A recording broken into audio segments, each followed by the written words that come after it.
नमस्कार मंडळी, मी रुपाली तुमचं स्वागत करते आजच्या एका नवीन ब्लॉगमध्ये आणि अपेक्षा करते सर्व तुम्ही ठीक असाल आणि स्वतःची काळजी घेत असाल.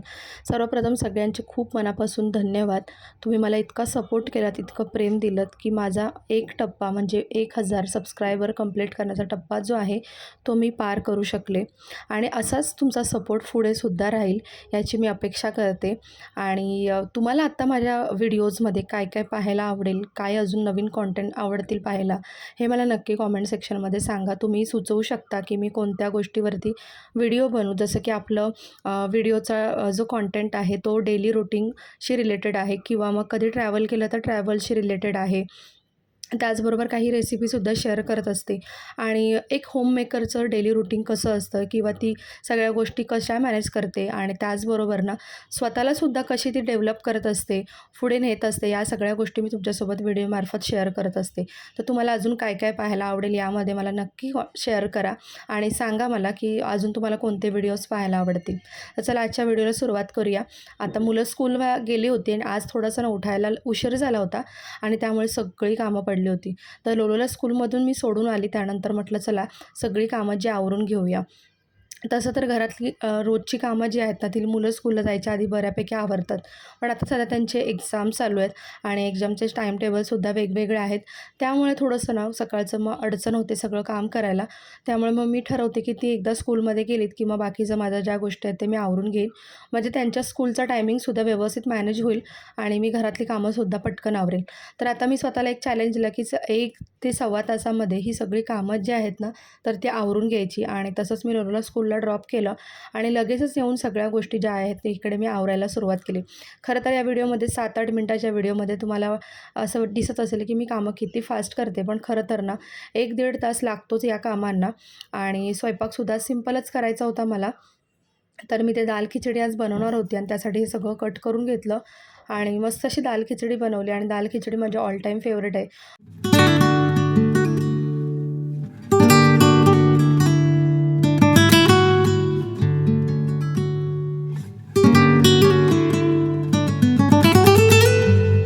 म्हणजे स्वयंपाकाला कधी कंटाळा आला असेल किंवा असं वाटते की आज काहीतरी एकच व्यवस्थित असं नॉर्मल खावं, तर त्यावेळेला हे ऑप्शन बेस्ट आहे. किंवा मग कामांना उशीर झाला असेल आणि पूर्ण स्वयंपाक पुन्हा बनवण्यात वेळ न घालवता पटकन असं काहीतरी बनावं असं वाटलं तर दाल खिचडी हे एक ऑप्शन बेस्ट आहे.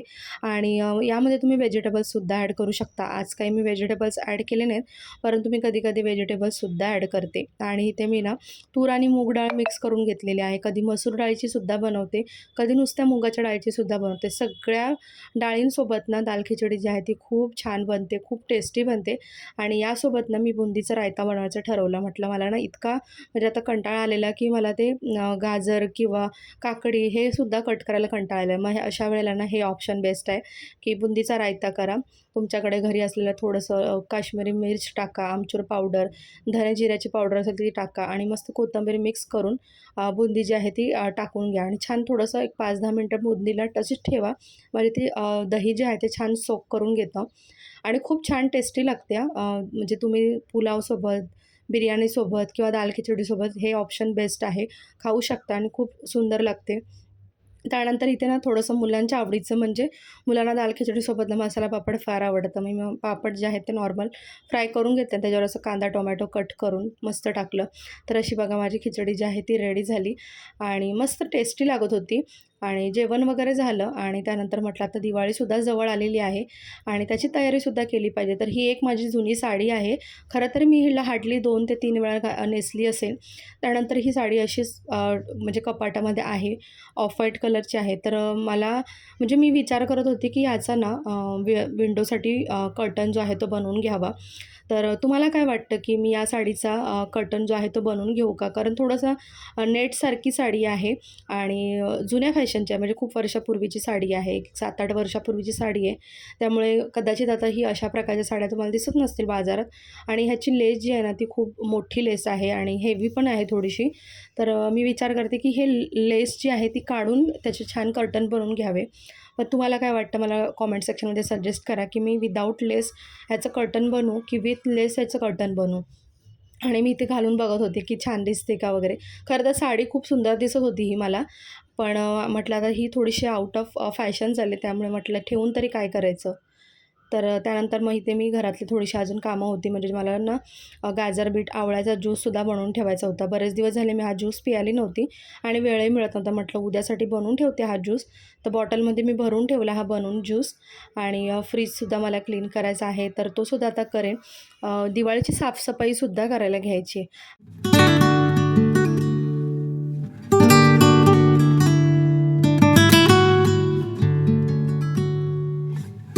उद्या ना नाश्त्यामध्ये मला पुरणपोळी बनवायची होती आणि त्यासाठीची ना पुरणाची तयारी मी इथे संध्याकाळी करायला घेतली होती. आम्हाला सगळ्यांनाच ना चहासोबत पुरणपोळी प्रचंड आवडते आणि एक वेगळं ऑप्शन नाश्त्यासाठी म्हणून हे चूज केलं होतं. त्यानंतर हा नेक्स्ट डेचा ब्लॉग आहे, ज्या दिवशी ना इव्हनिंगला मी, लोलो आणि मिस्टर तिघंही आम्ही आवरून निघालो होतो बाहेर आणि मुलांसाठी दिवाळीची शॉपिंग करायची होती आणि त्यासाठी आम्ही ना पहिल्यांदा इकडे दादर शिवाजी पार्कला जे एक्झिबिशन भरले आहे तर तिथे आलो. खूप सारी व्हरायटी होती, खूप साऱ्या वेगळ्या आणि युनिक गोष्टी होत्या, पण प्रचंड महाग होत्या. त्याच्यामुळे मग मी इथे काही घेतलं नाही मी, कारण खूप फिरली मी आणि गर्दीसुद्धा प्रचंड होती. म्हणजे व्यवस्थित एखादी गोष्ट तुम्हाला पाहायची असेल तर ती पाहायलासुद्धा मिळणार नव्हती. इथे मला साड्या खूप आवडल्या, पण त्याची कॉस्ट पण खूप होती आणि साड्या व्यवस्थित बघताही आल्या नसत्या. त्यामुळे मग मी अवॉइड केलं.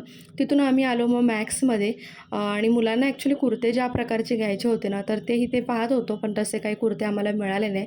मग शेवटी आम्ही ना निघालो लोकल दुकानांमध्ये आणि लोकल दुकानामध्ये फायनली लोलोसाठी एक कुर्ता सिलेक्ट केला. त्यानंतर आलो मग प्रज्ञेसाठी, म्हणजे दोघांनाही दोन्ही वेगवेगळ्या शॉपमधून कुर्ते जे आहेत ते सिलेक्ट केले. त्यानंतर इथे मिस्टरसुद्धा त्यांच्यासाठी शर्ट वगैरे बघत होते.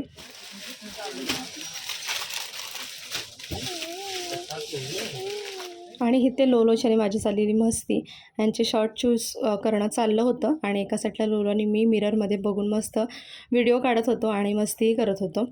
त्यानंतर हा नेक्स्ट डेचा ब्लॉग आहे मॉर्निंगचा, ज्या दिवशी ना मी भरत क्षेत्रामध्ये मला साड्या घेण्यासाठी आली होती. तर चला आजचा व्लॉग जो आहे तो मी इथे सेंड करते. अपेक्षा करते तुम्हाला आवडला असेल. पुन्हा भेटू एक छानशा व्हिडिओसहित. तोपर्यंत स्वतःची काळजी घ्या. Bye bye.